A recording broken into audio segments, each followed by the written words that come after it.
Hello, hello, hello, hello. Welcome, everybody. In a little while, I'm going to be bringing up my guest, Mr. Solomon Thomas of Thomas Management Real Estate Group, LLC. He's also the director at Commercial Net Lease Investing, and he's also my son. He is my second son, and he is going to tell us a little bit about himself. And the topic for today is going to be faith and imagination. And I'll tell you about that in a little while, why I brought that up for this son in particular. So let's get started and let's meet Mr. Solomon Thomas. Hello. Hello, Solomon. Hello, hello, hello. How are you? I am fine. How are you? I'm excellent, thank you. Excellent. Thank you for joining me. I truly appreciate it. And before we get into our topic, I want you to tell everybody a little bit about yourself. Okay. Where do I begin? I don't know. What do you want to say about yourself? Introduce yourself. Well, you did a great job at introducing me. Thank you very much. You're welcome. Yeah, real estate is my passion. And you may have heard, and she shared the companies I'm affiliated with. And it's been a journey. And with regards to faith and imagination, as you well know, that I've done my best to do the work, done the studying, to properly employ the tools used to create the life that I desire. And I'm still on that journey. And I'm very passionate about it with the work and my business. Okay. So I do have down here, if you see going across the bottom there, that you are the director at Commercial Net Leasing Investing, and Right. I'm very proud of that. And you want to tell us a little bit about that before we go on? Well, that's the management arm of the company for Thomas Management Real Estate Group, where we have a fund where we acquire a single tenant triple net real estate, which is properties with tenants like Dollar General, 7-Eleven, Starbucks, Walmart, et cetera, et cetera. And commercial net lease investing is the investing, the management arm of the company. Excuse me. Okay, that's all right. Okay, so we'll get back into that later so that you could tell people how to reach you. And what I want to talk about right now is imagination and faith, because we've talked about that many times off camera. And I've always admired I'm going to say invisible faith. I want to say invisible faith. Many times I've said, but how do you believe that when you can't see it? How do you believe things when you can't see it? Can you answer that? A lot of examples. First and foremost, as you know, we were raised practicing Judaism when we studied the Old Testament, and there are a lot of stories where faith in things not seen and actions that had to be taken things were created in a magnificent way. One of the stories that come to mind is the story of Abraham. Was it Abraham and Isaac? Where the one with the son? With the son, yeah. The father and the son, and God spoke to him. Excuse me, God spoke to him and asked him to take his son and sacrifice his son. And to make a long story short, with blind faith, he went ahead and did that, or attempted to do that.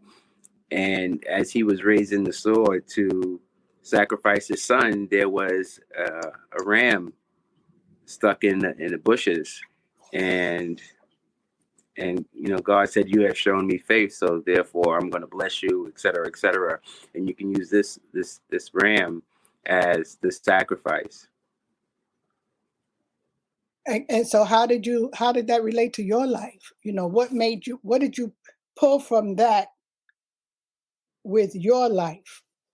Well, it wasn't just that, but it was that we heard the story over and over hundreds of Mm, times, if not mm, thousands. So it had to mm, become ingrained in my consciousness mm, to get what faith means, along with some of the other stories. But um, and then there were some mm, non-secular readings that I've done, that books mhm, that you shared with me, that talked about faith and how people created and they took the next step. So oftentimes I saw a goal that I wanted and I took a step towards reaching that goal without having understanding of how it would happen and how it would come together. mhm, And mhm, have seen it continually come together over time after time after time. One story in particular, and you were involved in this story, is when Abo, your husband, passed away, and we were short on cash, and we were walking, and we knew that God, the Most High, would show a way or mhm. provide. And next Yes. thing you know, we got a call from a landlord where Abo was renting his storefront from, and said, "Hey, listen, understand your husband passed away, so the lease is expired. However, there was a security deposit that he put down there, and I want to get that Yes. back to you." I And that was, remember. yeah, that was miraculous. I That was remember. miraculous. So what it's showing me is that children are impressionable, and the things that we pour into them, no matter who we are, no matter where the pouring is coming from, it impresses upon their minds and their hearts. And I'm just amazed at how faith stood out. Right. Do you think we need our imagination to have faith? Yes, I do. I think initially we have to have a bigger picture in mind, something that's bigger than us, something that bigger than we've ever thought or saw possible. Hmm. And we that's where the imagination comes in. It's Mm, almost like, where does a tree come from? Where does a forest come from? And it mm, starts off with a seed. The mm, seed, you don't see the forest, you don't see the trees, you don't see the mhm, forest. However, it started with a little seed, and mm. the imagination is seed. And one of the things that I'm remembering now is one of the first books you ever gave me regarding New Thought was Robert Allen's "As a Man Thinketh, So Is As a He." man thinking. Yes. Yeah, I'm not sure if his name was Robert. Um, I know what book you're talking about. Okay. You looking it up? Yes. Okay, good. James Allen. James Allen. James Allen. Yeah, James Allen. Yes. Right. Yeah, that was and what did you get from that book? The seed. It starts with the seed.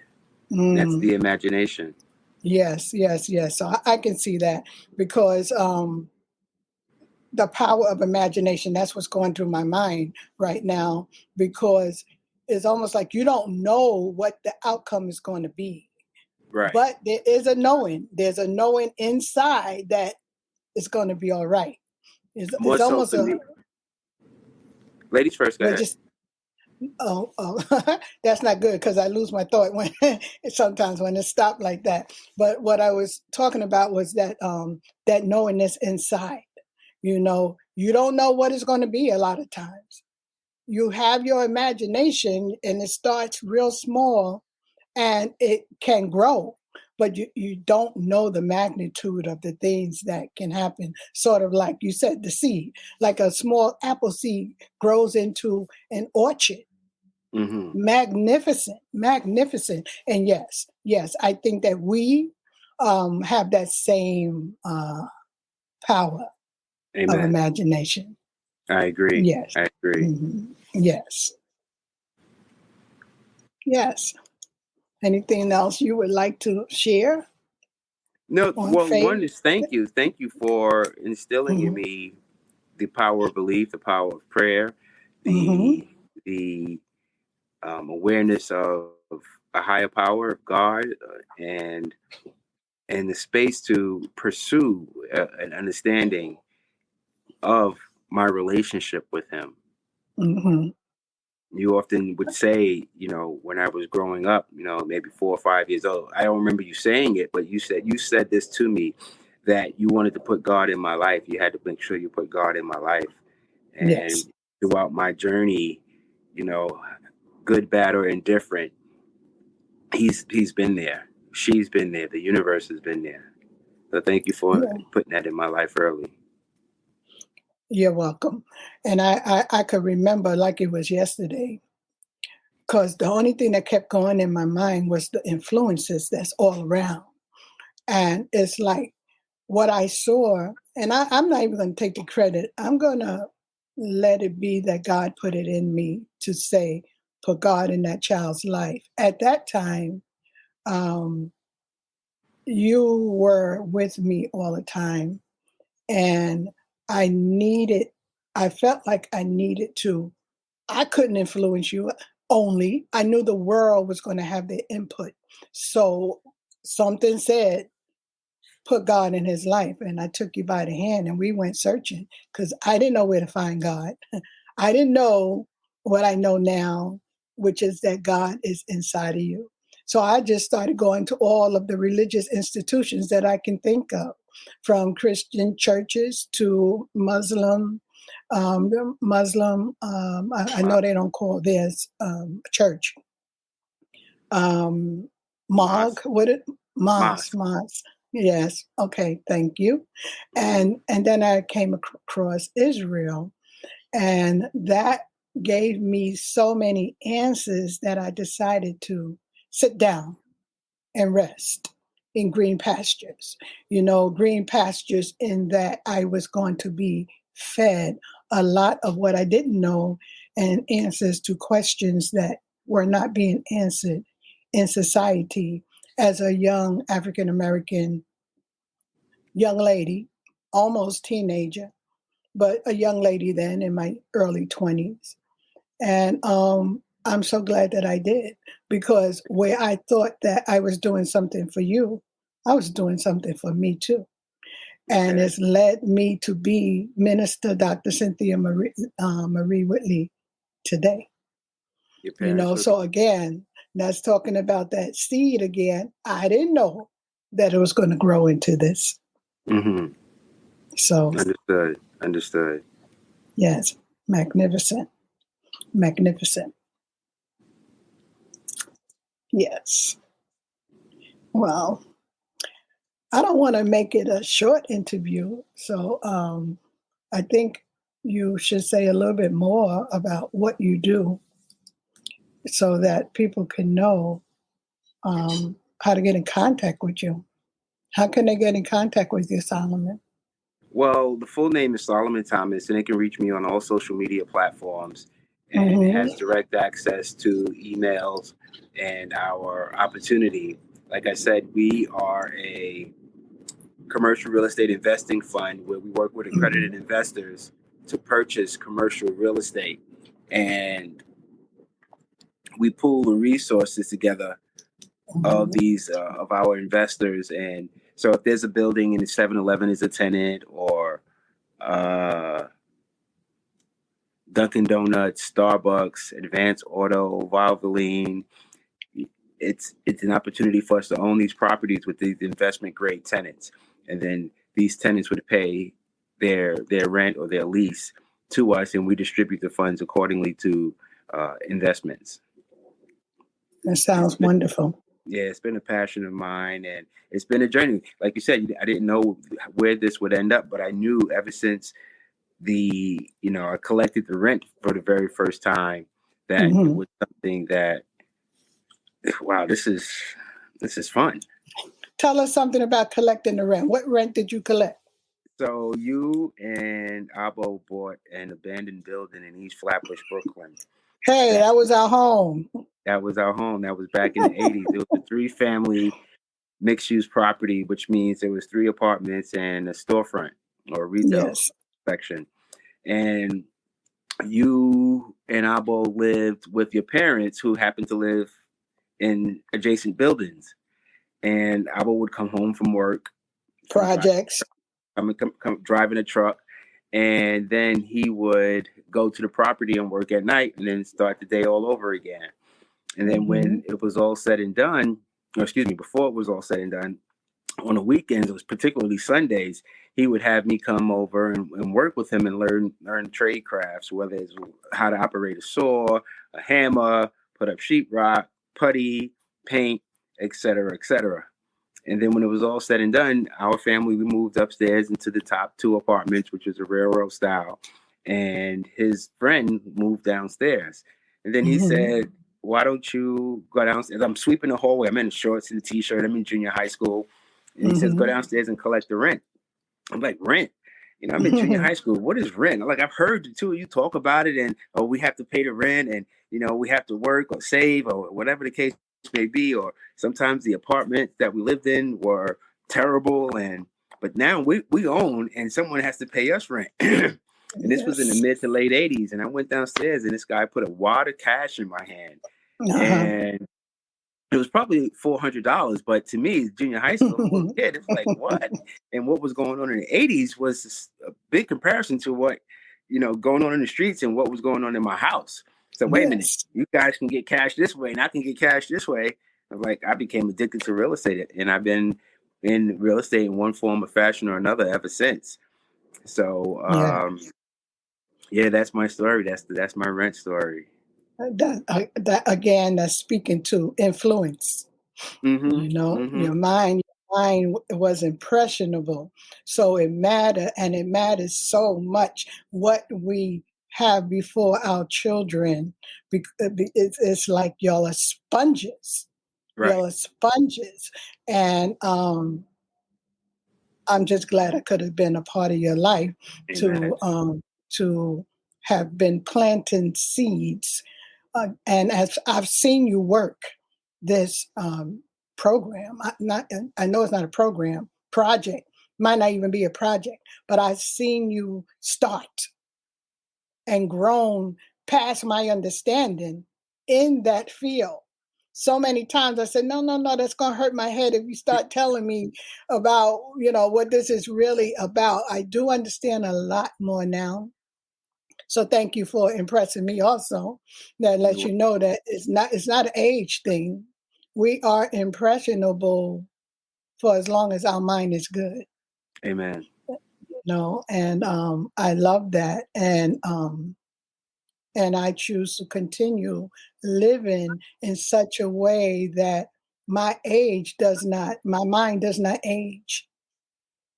That's Amen. why I'm constantly doing and doing and doing, because my mind is not tired.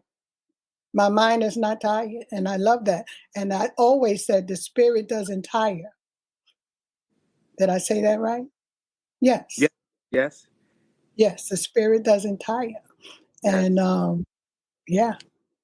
And you talk about being impressionable. You and I are on this new journey together, or continued journey. You're being my mother, but to embrace social media and technology in a way to get our voice and our stories out to the masses, so that we can empower people. Because that's essentially what we're up to. Whether it's my business, real estate, I want to empower investors to, if they've owned property before or looking to reap the benefits of being a part of a fund, to be able to have that joy of what they call mailbox money, or having tenants such as some of these national brands. And I've heard in the past that, oh boy, I wish I owned that building where Dunkin' Donuts was my tenant, or 7-Eleven was my tenant, and so forth and so on. The goal is to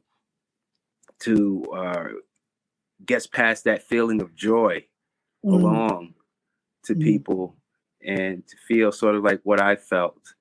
And I know that that's what your intention is to uplift the people, and to share and to show them stories of, you may not know where you're going, where you want to go, and you may not know how to get there. However, if you take the first step and, nurture that seed and till the soil, et cetera, you can grow to have a beautiful orchard.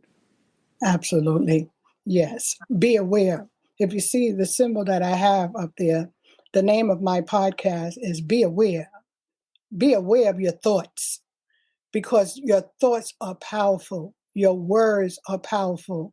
And that's been shown from the very beginning, at least in the Holy Scriptures that I've grown up in.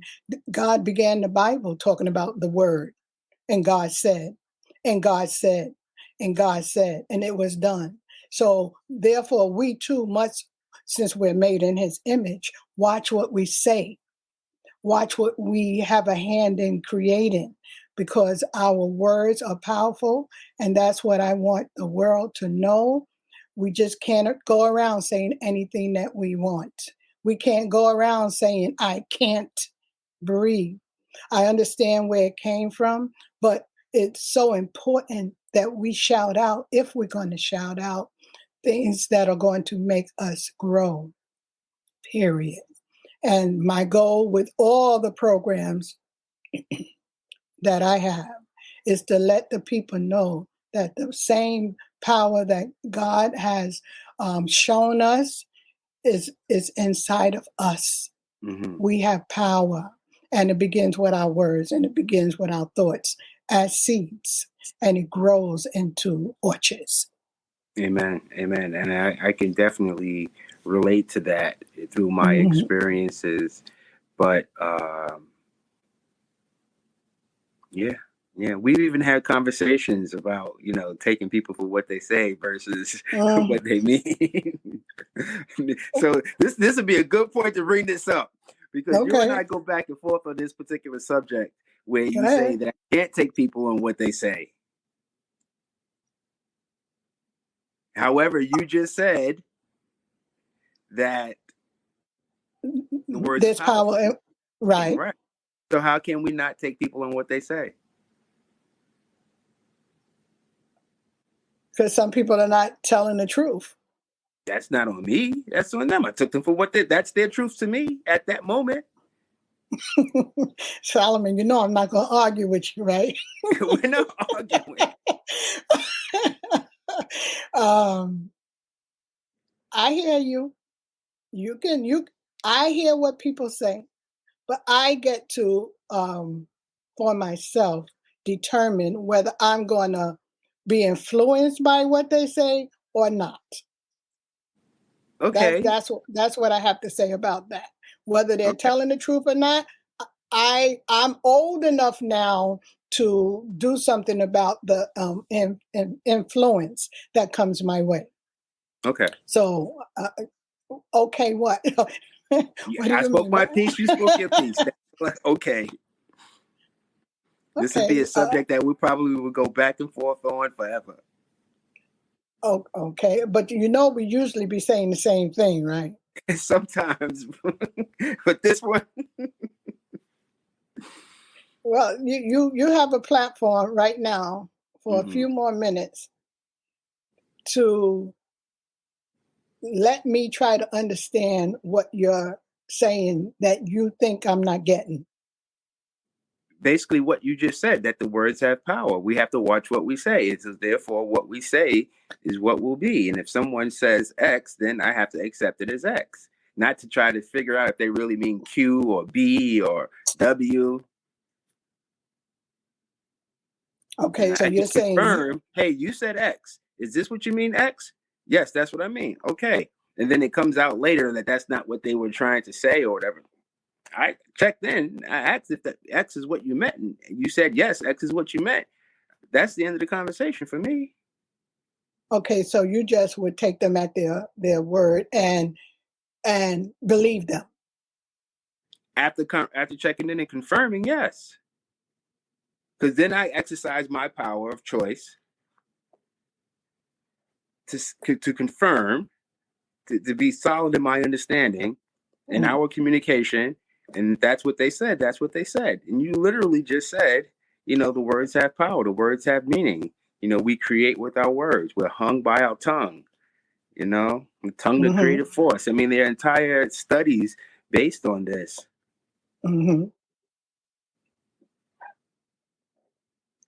Okay, so we are going to table this because we've been going back and forth with this same topic for a very long time. So Yes, it's fine. It's fine. It's Understood. fine. It's fine. Understood. But it has been a pleasure. No, the pleasure is mine. I'm so glad that you came on. I think you need to repeat how you can be contacted. Okay. Can you say Sure. what it On is? Instagram is Solomon S. Thomas. On Facebook is Solomon Thomas. On Twitter, it's Solomon Thomas. And LinkedIn is Solomon Thomas. You can reach me on any one of those platforms, and you can DM me. You can view our webinar, and ask any questions. If they are accredited investors, they can view our private placement memorandum, verify that they are an accredited investor, subscribe, and be a part of our tribe. Okay, that sounds wonderful. So with that, I'm going to thank you for joining me today. You're welcome. And I did have you on a prior podcast. I will have you on another podcast. Yes, I would like to finish. I had a great time with that. Okay, you did? We're at 12 Okay, minutes good. on that interview with Angie Martinez and Mike Tyson. Oh, okay. So we can go back to that. Okay. Yes, So I'm ma'am. going to say thank you. And until next time. Until next time, it was a pleasure. It was a pleasure. Bye-bye. Bye-bye.